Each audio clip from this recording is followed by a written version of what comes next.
নমস্কাৰ বন্ধুসকল, welcome to my YouTube channel Assam career job. আজি পুনৰ আপোনালোকৰ বাবে বহুত ভাল খবৰ আহি গ'ল। সচিবালয় বিভাগৰ ফালৰ পৰা নতুনকৈ চাকৰি মুকলি কৰি দিলে। গ্ৰেড 3 আৰু গ্ৰেড 4 লেভেলৰ চাকৰি হয়।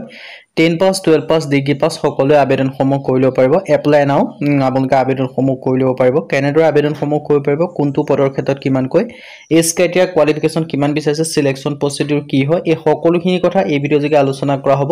যদি ভিডিঅ'টো ভাল পায় ভিডিঅ' লাইক কৰিব পাৰে, লগতে চেনেলটো ছাবস্ক্ৰাইব কৰি দিব পাৰে। এনেকুৱা ধৰণৰ ভিডিঅ'সমূহ প্ৰতিদিনে পাই থাকিব। আৰু আমাৰ হোৱাটছআপ চেনেল লিংক ভিডিঅ' ডেছক্ৰিপশ্যনত দিয়া আছে, তাত গৈ আপোনালোকে ফ'ল'টো কৰি ল'ব পাৰিব। তেতিয়া আপোনালোকে ডেইলি জবৰ আপডেটসমূহ পাই থাকিব পাৰিব।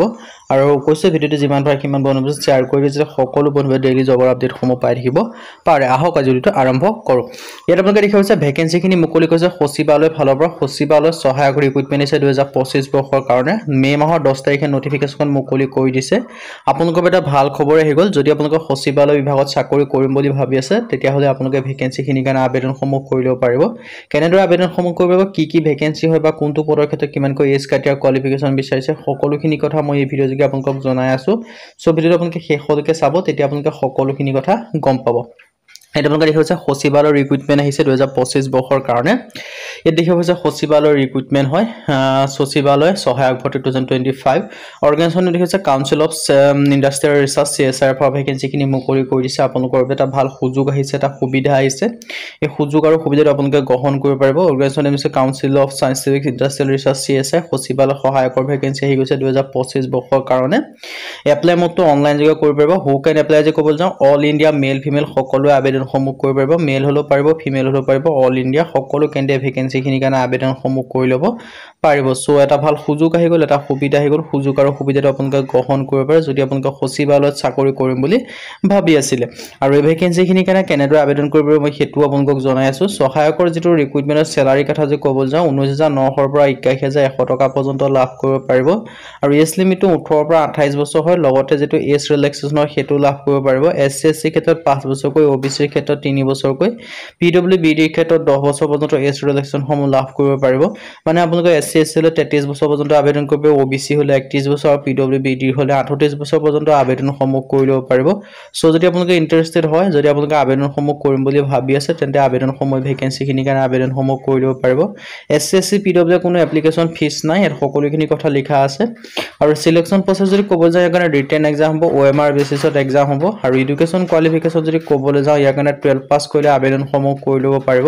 চ' ইণ্টাৰেষ্টেড আৰু এলিজিবল হ'লে আবেদনসমূহ কৰিব পাৰিব। যদি 12 পাছ কৰিছে, তেতিয়া ভেকেঞ্চিখিনিৰ কাৰণে আবেদনসমূহ কৰি ল'ব পাৰিব। আপোনালোকৰ এটা ভাল সুযোগ আহিলে, এটা সুবিধা আহিলে, সুযোগ আৰু আপোনালোকে সুবিধাটো গ্ৰহণ কৰিব পাৰিব। যদি আপোনালোকে ইণ্টাৰেষ্টেড হয়, আবেদনসমূহ যদি কৰিম বুলি ভাবি আছে, তেন্তে ভেকেঞ্চিখিনিৰ কাৰণে আবেদনসমূহ কৰি ল'ব পাৰিব।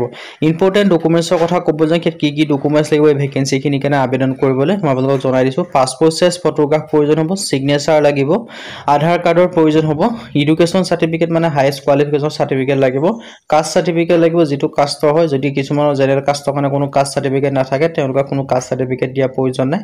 এজ প্ৰুফ লাগিব, এজ প্ৰুফৰ কাৰণে আপোনালোকে SSLC এডমিট কাৰ্ড দিলে হৈ গ'ল, কোনোবা এখন দিব, তেতিয়া আপোনালোকে আবেদনসমূহ কৰি ল'ব পাৰিব। চ' যদি ইণ্টাৰেষ্টেড হয়, ইলিজিবল হয়, আবেদনসমূহ কৰি ল'ব পাৰিব। আপোনালোকৰ বাবে ভাল এটা সুযোগ আহি গ'ল, সুযোগটো আপোনালোকে গ্ৰহণ কৰিব পাৰিব। হাউ টু এপ্লাই, ইয়াৰ কাৰণে আবেদন কৰিবলৈ যিটো মই অফিচিয়েল এডভাৰটাইজমেণ্টৰ লিংকটো ভিডিঅ' ডেছক্ৰিপশ্যনত দিয়া আছে, সেই লিংকত গৈ পোনপ্ৰথমে ৰেজিষ্ট্ৰেশ্যন কৰি তাৰপিছত এপ্লাইসমূহ কৰিব যদি নিজে কৰোঁ বুলি ভাবে। আৰু আবেদনসমূহ 26 এপ্ৰিলৰ পৰা ষ্টাৰ্ট হৈছে। লাষ্ট ডেটটো যদি ক'বলৈ যাওঁ 17 মে' ইয়াৰ কাৰণে লাষ্ট ডেট হয়। তাৰ আগতে আপোনালোকে আবেদনসমূহ কৰি ল'ব লাগিব। চ' ইণ্টাৰেষ্টেড আৰু এলিজিবল আবেদনসমূহ কৰিব পাৰিব। মই আকৌ এবাৰ আপোনালোকক অভাৰভিউটো জনাই দিছোঁ। ভেকেঞ্চি নেম দেখি পাইছে সচিবালয় সহায়ক ভৰ্তি 2025 কাৰণে আহিছে। অৰ্গেনাইজেশ্যন দেখি পাইছে কাউন্সিল অফ চাইণ্টিফিক ইণ্ডাষ্ট্ৰিয়েল ৰিচাৰ্চৰ পৰা আহিছে। আৰু পোষ্ট নেম আপোনালোকে দেখিছে জুনিয়ৰ ছেক্ৰেটাৰী এছিষ্টেণ্টৰ ভেকেঞ্চি আহিছে। এপ্লাই মোডটো হৈছে অনলাইন যোগে। হু কেন এপ্লাই কথা হৈছে অল ইণ্ডিয়া মেল ফিমেল কেন্দ্ৰীয় ভেকেঞ্চিখিনিৰ কাৰণে আবেদনসমূহ কৰি ল'ব পাৰিব। এটা ভাল সুযোগ আহি গ'ল, এটা সুবিধা আহি গ'ল।